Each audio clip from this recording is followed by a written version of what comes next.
Muhammad Ridho Dafa. Ferdi. Hadir, Pak. Oke. Rian. Hadir, Pak. Oke. Sultan. Hadir, Pak. Oke. Raka. Hadir, Pak. Oke. Muhammad Iqbal. Hadir, Pak. Rara Arzeti. Hadir, Pak. Robi. Robi. Hadir, Pak. Punya saya masih loading, Pak. Oke. Dea Alivia. Hadir, Pak. Oke. Muhammad Ilham. Hadir, Pak. Oke. Muhammad Fadel. Muhammad Fadel. Muhammad Furko.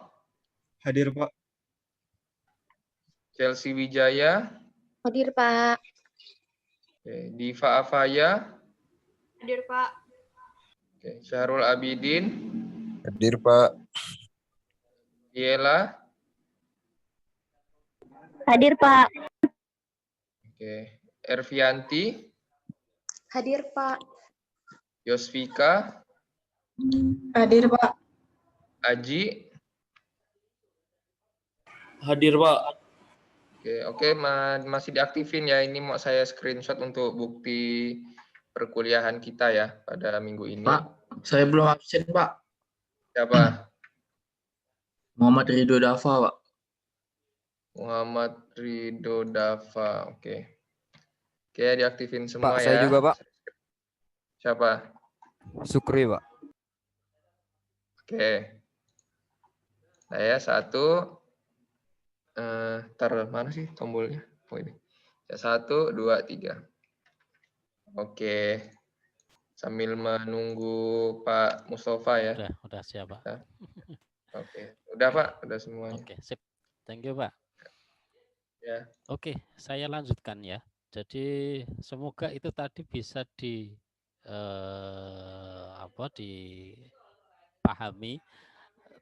Teknik dasarnya seperti tadi. Itu sebenarnya sangat dasar sekali.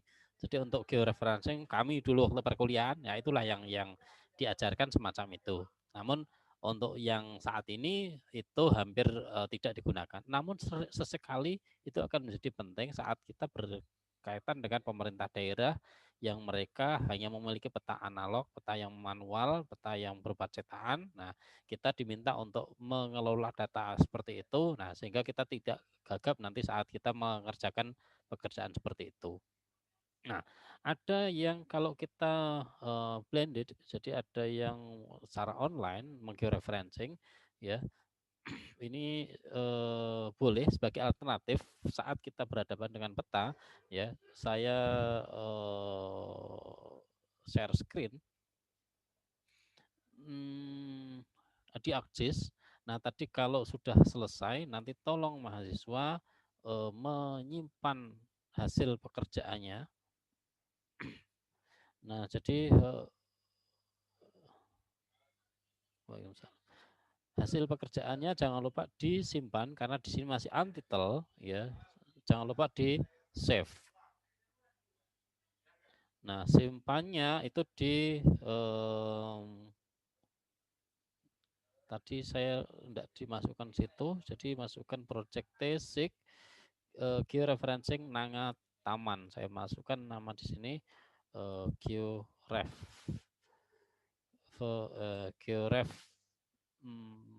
Pontianak. Oke. Jangan lupa disimpan georef Pontianak sehingga sewaktu-waktu kita mau manggil data itu bisa kita gunakan. Nah, semacam ini. Jadi ini sebagai salah satu bentuk cara kita untuk menggeoreferencing. Yang berikutnya adalah kita menggeoreferencing namun dengan menggunakan data yang online. Teknik kerjanya sama seperti pada pertemuan sebelumnya. Saya membuat new project saja. New project ini tadi karena sudah saya simpan, sorry, unduh dulu, saya simpan, saya bikin new project, blank map, oke.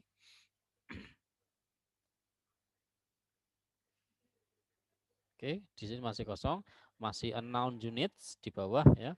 Nah, syaratnya adalah kita perlu memiliki koneksi yang kuat karena di pekerjaan grafis seperti ini sangat riskan ya, seperti dulu yang saya sampaikan, ArcGIS itu masih menggunakan ini pengelolaan file yang menggunakan 8 bit. Nah, sehingga dia memiliki keterbatasan.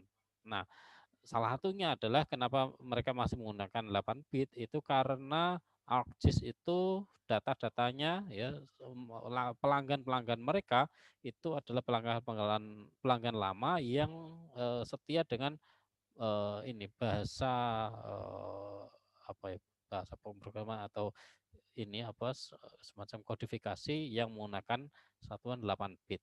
Nah, maka salah satu kelemahannya adalah sesekali kalau kita sedang lost connection, saat kita mengerjakan secara online dan lost connection, maka besar kemungkinan pekerjaan kita akan close gitu, dan kita harus mengulangi lagi dari awal. Tuh. Nah, ini tidak direkomendasikan apabila mahasiswa memiliki kendala dalam koneksi gitu ya. Nah, jadi cari di mana kita memiliki koneksi yang kuat. Nah, maka kita bisa mengerjakan pekerjaan secara online. Itu. Oke, add data di sini ada pilihan base map. Nah, yang base map di sini adalah diambil dari ArcGIS map gitu ya. Jadi peta ArcGIS. Nah, di sini ada banyak pilihan dari mulai imagery with label. Di sini nanti akan ada labelnya ya. Kemudian ada yang street, itu seperti juga Google Map. Ada yang topografik, ada dark gray canvas, ini untuk pemetaan yang skala kecil, jadi ukuran benua atau ukuran negara, ya, dan lain sebagainya. Dan ini tergantung database yang dimiliki oleh ArcGIS Map. Nah, ada Ocean, ada Terrain with Label, ada juga OpenStreetMap. Nah, di ArcGIS itu sudah memasukkan data dari OpenStreetMap. Nah, yang kita gunakan di sini, kalian boleh memilih ya sesuai dengan keperluan. Nah, yang kita gunakan untuk keperluan kita mapping di sesi ini itu adalah menggunakan imagery. Ya, sebagaimana tadi yang saya sampaikan, di sini yang dipanggil itu adalah imagery, agak lama memang karena dia memanggil seluruh dunia yang tampil nanti di sini. Dan ini cukup memakan banyak memori sehingga seringkali kalau menggunakan laptop yang yang basic lah ya, itu cukup terkendala. Jadi ini masih proses ya. Jadi di sini masih ini ya, kalau ArcGIS online ya seperti ini seluruh dunia ya. Enable hardware acceleration. Nah, ini jadi dia ini mencoba membaca hardware saya yang perlu diakselerasi itu, disesuaikan itu. Oke, saya klik yes. Nah, kita bisa men-zoom sesuai dengan kebutuhan lokasi kita, contohnya di Kalimantan Barat. Nah, kelemahan di ArcGIS Online itu adalah memori untuk penyimpanannya, untuk streamingnya cukup besar. Ya, apalagi di sini adalah grafis, maka dia cukup memakan memori yang tinggi dan cukup memakan waktu untuk mengerjakannya. Maka tadi saya bilang direkomendasikan untuk kawasan yang untuk mengerjakan di koneksi yang cepat dan perangkat komputer atau laptop yang mumpuni ya. Seperti ini dia masih loading terus ya, meskipun di sini saya menggunakan 5G sekalipun jaringannya ya di kampus, tapi di sini juga cukup lama untuk bisa mengakses. Dan setiap pergerakan, pergeseran, perpindahan itu membutuhkan waktu ya, cukup lama. Oke, saya zoom lagi. Yang akan kita kerjakan itu adalah data pemetaan ini georeferencing untuk kawasan di sekitar antara Singkawang ke Pontianak ya. Bahkan mungkin sampai ke Sambas. Kita zoom terlebih dahulu. Ya, seperti ini. Nah, jadi dia perlu untuk membaca data dan ini cukup memakan waktu meskipun dengan RAM yang cukup, dengan SSD ya hard disknya, toh dia tetap membutuhkan waktu untuk streaming. Nah, ini salah satu kelemahan. Nah, kalau misalkan kalian ada laptop yang yang premium, nah itu boleh digunakan. Oke, ini sudah nyala. Nah, prosedurnya itu relatif sama seperti saat kita mengerjakan di awal ya. Jadi kita mengidentifikasi titik-titik lokasi yang strategis, kemudian kita gunakan itu untuk mengklon koordinat. Nah, yang akan kita gunakan itu adalah, ini belum saya kopikan ke mahasiswa. Jadi yang akan kita gunakan itu adalah peta Singkawang. Nah, di Google ArcGIS Map di sini sudah memiliki koordinat. Nah, maka seperti juga di pekerjaan di awal, di pertemuan awal juga sama. Kita sudah memiliki koordinat. Nah, jadi caranya adalah dengan clone. Jadi kita sifatnya mengulangi sedikit, namun dengan mode yang berbeda, satu online, satu offline. Nah, saya panggil data georeferencing Singkawang, saya seret ke sini. Oke, karena dia pemilik Singkawang ini tadi, peta geologi Singkawang ini belum memiliki koordinat, maka saya klik OK. Ini sambil mengingatkan ke pertemuan sebelumnya ya.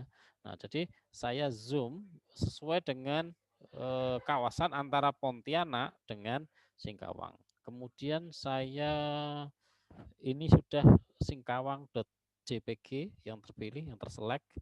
Nah, saya klik fit to display. Nah, seperti ini dari Pontianak ke Singkawang. Nah, saya mencari lokasi yang sekiranya ini strategis ya. Saya contohkan adalah di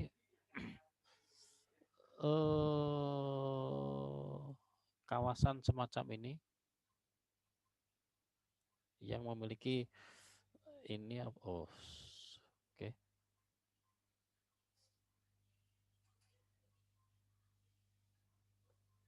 Iya, jadi dia masih streaming.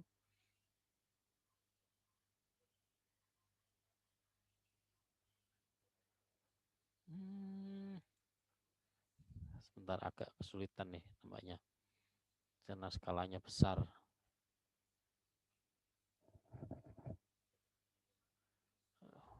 Oke. Nah. Saya contohkan ini ada di Tanjung, entah apa tadi itu, di Singkawang, Tanjung Bajau. Nah, jadi saya gunakan acuan Tanjung Bajau. Ini ujung dari Tanjung Bajau. Oke. Nah, saya off-kan di sini. Kemudian saya cari Tanjung Bajau.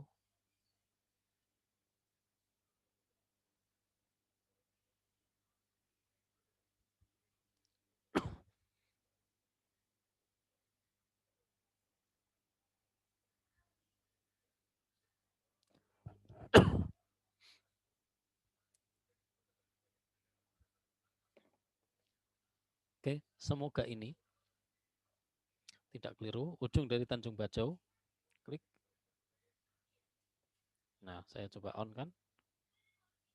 Nah, seperti ini.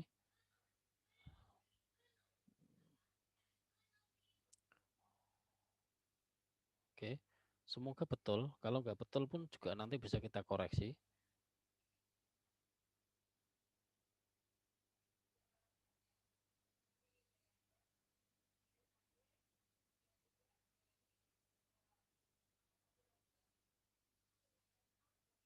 Nah, jadi peta ini adalah peta lama sekali ya, tahun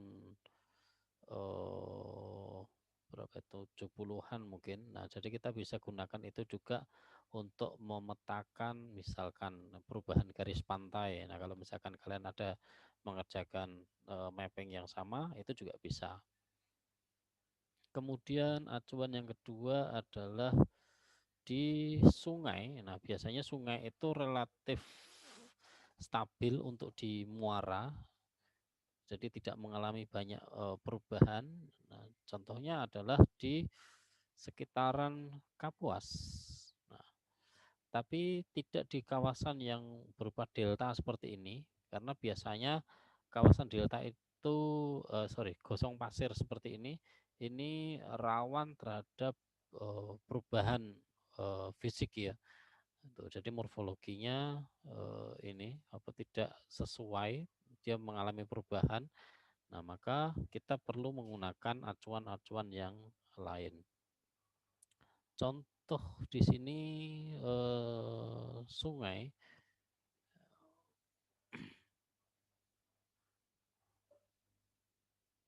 Nah, contohnya adalah muara sungai seperti ini di sini.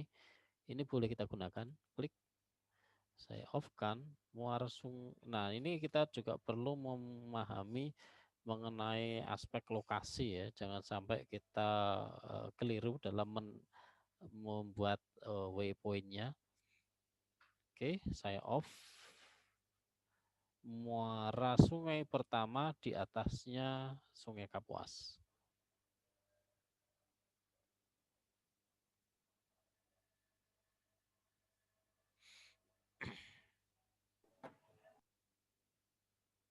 Oke, di sini mulutnya tadi.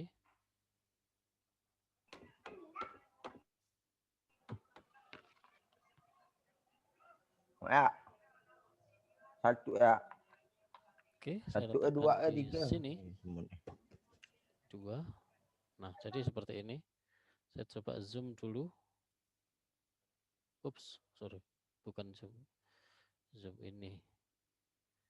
Jadi, jadi nggak sesuai kelihatannya yang pertama tadi, posisinya enggak betul ya. Jadi saya coba on off kan. Oh, salah. Rupanya saya tadi di Malaysia, bukan di ujung tanduknya Sambas ya. Jadi bukan di Tanjung Bajo apa tadi. Ya, saya salah letak ya. Jadi posisinya jadi miring seperti ini. Jadi saya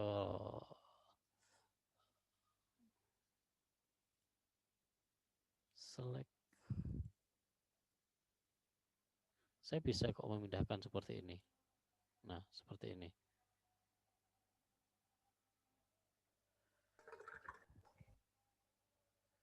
Tanjung Bajo. Kelihatannya di sini. Ini Singkawang dan Tanjung Bajo-nya ada di sini.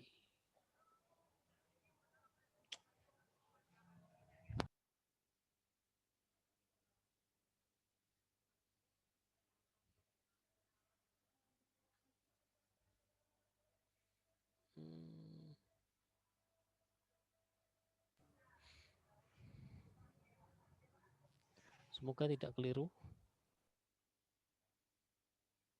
Saya coba on-kan lagi.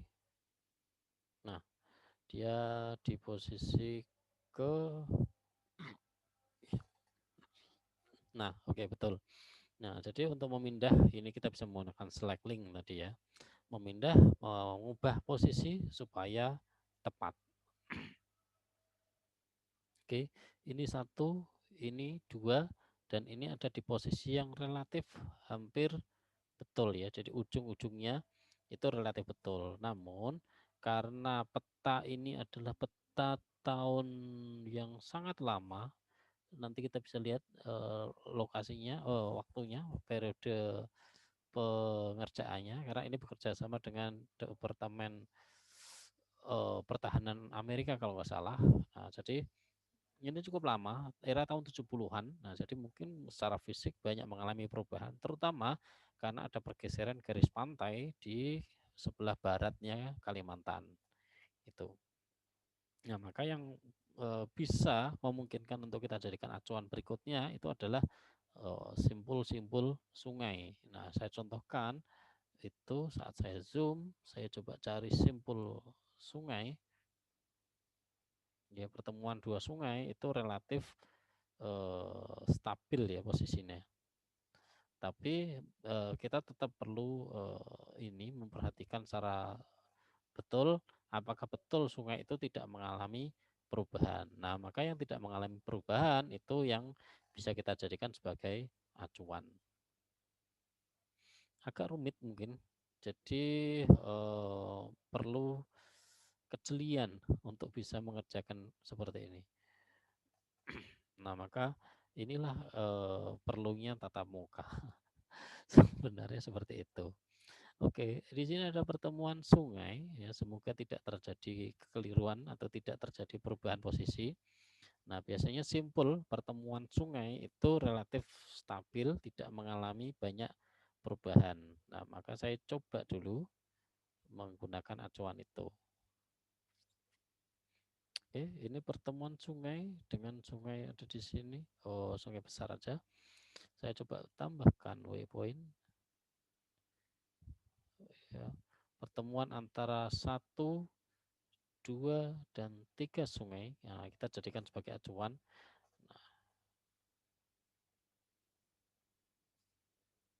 Nah, di mana pertemuannya ini yang perlu kita perhatikan.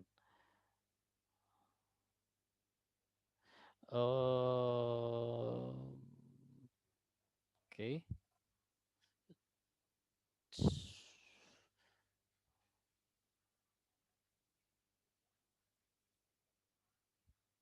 Wah, agak rumit nih posisinya.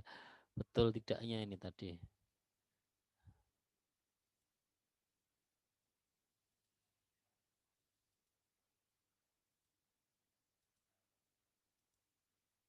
Oh iya, betul ada di sini.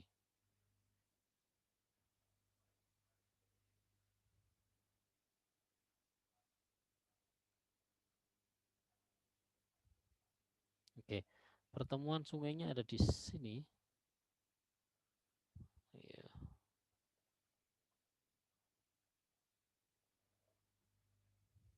Oke, saya coba dulu di sini, di posisi ini, tik, ups, sorry. Oke, 3, saya coba.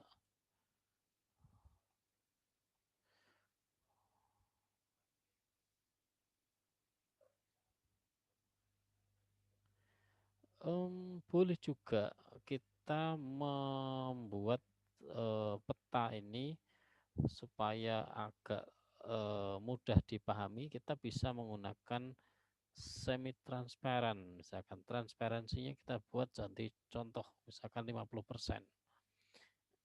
Kita klik double mapnya, kemudian display, tab display, kemudian saya transparansinya coba 50%.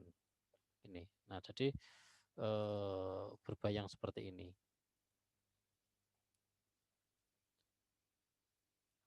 Sebenarnya ini relatif sesuai ya, namun untuk peta karena ini adalah pemetaan manual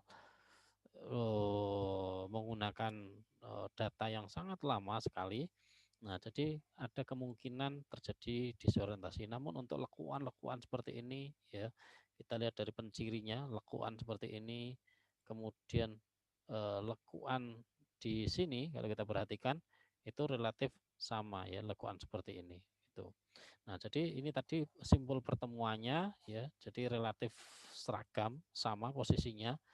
Ya, ada lipatan seperti ini, kemudian ada sambungan sungai di bawahnya ya. Di sini ini ada sambungan sungai. Nah, maka kemungkinan ini ada di posisi yang seharusnya. Tuh. Nah, ada sungai yang juga mati rupanya di sini sudah tidak aktif lagi ya. Sementara di peta masih ada jalur sungainya. Tuh. Oke, saya zoom. Kita memerlukan satu titik lokasi lagi. Ini boleh kita gunakan pulau ya seperti ini. Pulau itu ya seperti ini 1, 2 itu bisa juga kita jadikan sebagai acuan. Ya, jadi seperti ini sudah hampir betul posisinya. Nah, saya gunakan acuan pulau di sini, saya zoom.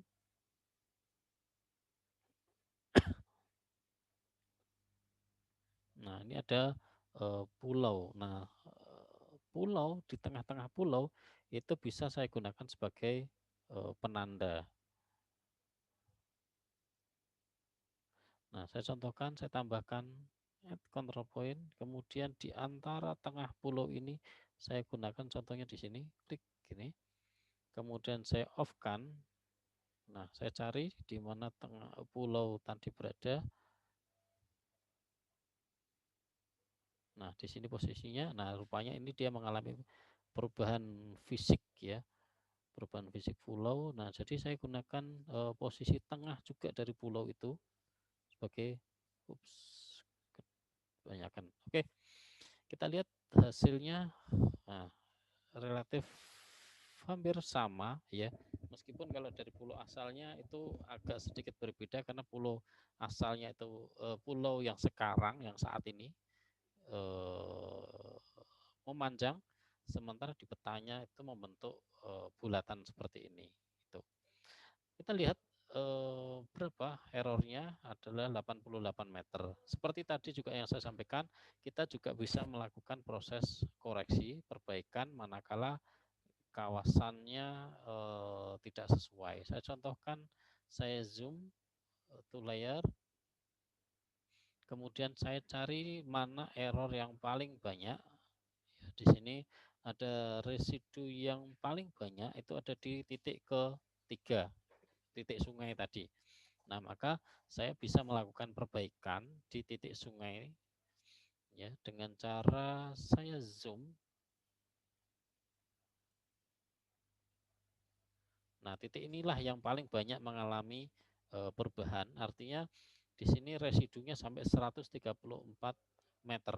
Jadi mengalami perubahan atau dislokasi itu 134 meter. Nah, saya bisa memperbaiki dengan cara klik yang ketiga tadi. Saya kecilkan dulu.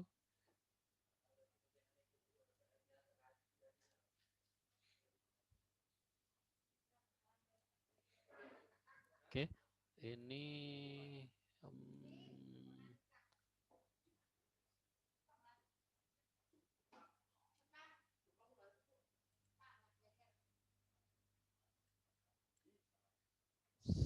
ini harusnya dihapus.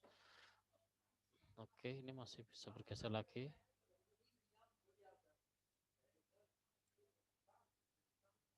Oke, sudah mulai ke 26 meter. Yang lebih besar lagi ada di ini masih besar. Saya geser posisinya. Oke. 12 meter residunya. Saya dekatkan lagi. Ada 7,7 meter. Saya dekatkan lagi. 1,8 ya, sudah mulai mendekati ke posisi yang betul. Oke, ini sudah 0,4 meter. Artinya di sini antara map dengan ini dengan citra satelitnya itu sudah mendekati real time. Kondisi real gitu ya. Nah, saya simpan tadi di georeferencing Singkawang. Georef Singkawang. Oke. One select control point will be saved. Oke, yes. Jangan lupa update georeferencing. Ini saya tutup dan saya save di georeferencing Georef Singkawang. Oke. Sudah selesai, kita lihat hasilnya, zoom to layer. Ya, antara peta dengan citra satelit itu dalam posisi yang relatif sama. Ya, ini tadi proses pengerjaan antar ini peta dengan citra satelit. Saya kira demikian, kita masih punya 6 menit. semoga videonya, oh ini sudah terekam, semoga videonya bagus dan bisa dikerjakan oleh mahasiswa. Untuk yang Singkawang nanti akan saya masukkan ke Google Drive. Nah, nanti mahasiswa bisa mengakses di folder yang juga dulu kita gunakan untuk pekerjaan pemetaan. Oke, ini untuk hari ini. Tolong mahasiswa membuat dan mengerjakan, kemudian nanti, ini tadi saya ulangi lagi tadi ya, balik ke sini.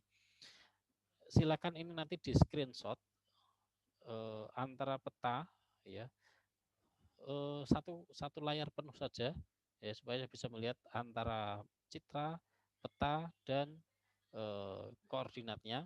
Nah, letakkan di posisi yang memudahkan untuk bisa dibaca. Kemudian silakan di